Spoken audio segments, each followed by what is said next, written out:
मंथरा नाम की कैकई की एक मंदबुद्धि दासी थी।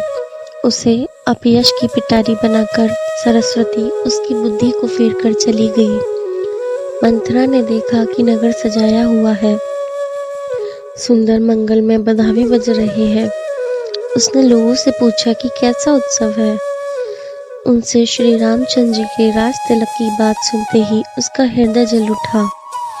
वह दुर्बुद्धि नीच जाति वाली दासी विचार करने लगी कि किस प्रकार से यह काम रात ही रात में बिगड़ जाए। जैसे कोई कुटिल बिल्ली शहद का छत्ता लगा देखकर घात लगाती है कि इसको किस तरह से उखाड़ लूं। वह उदास होकर भरत जी की माता कैकई के पास गई।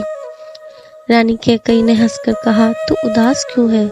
मंथरा कुछ उत्तर नहीं देती, केवल लंबी लंबी सांस ले रही है और त्रिया चरित्र करके आंसू ढरका रही है।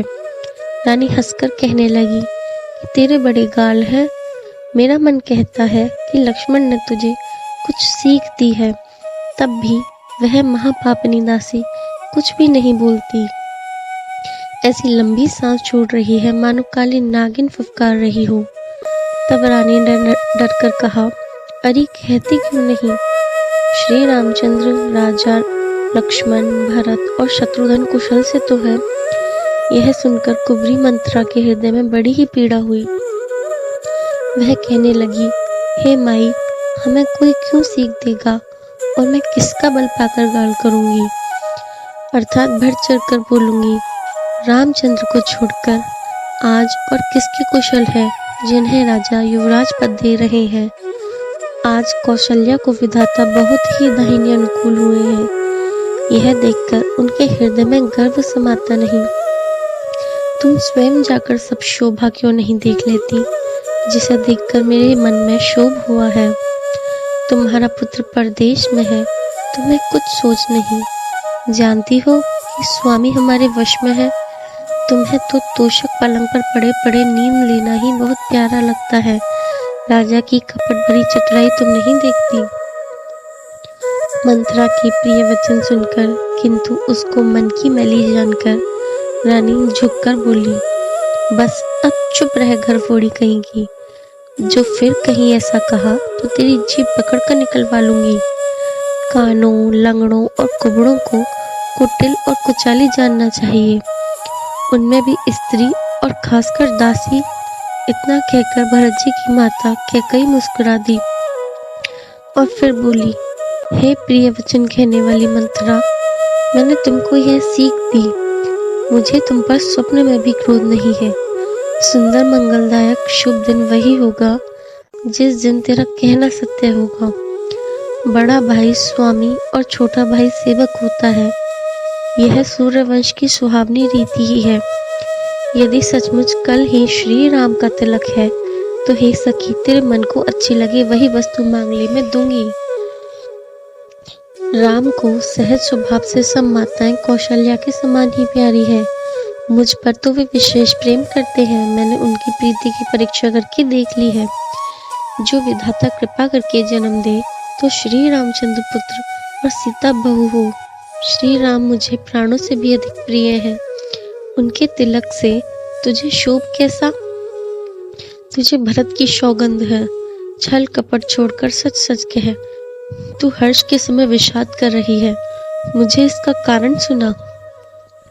मंथरा ने कहा, सारी आशाएं तो एक ही बार कहने में पूरी हो गई। अब तो दूसरी जीभ लगाकर कुछ कहूंगी। मेरा अभागा कपाल तो फोड़ने ही योग्य है।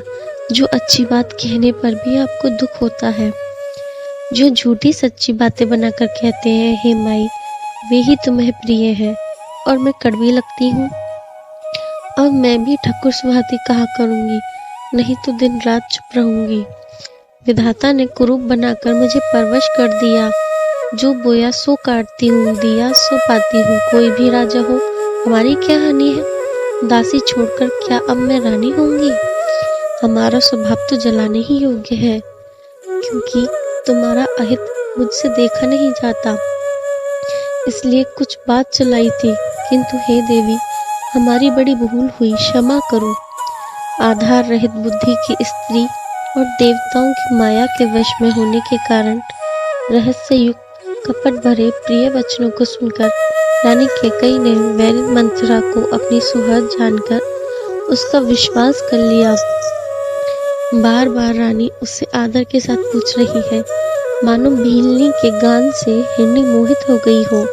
जैसे भावी है वैसी ही बुद्धि भी फिर गई। दासी अपना दाव लगा जानकर हर्षित हुई।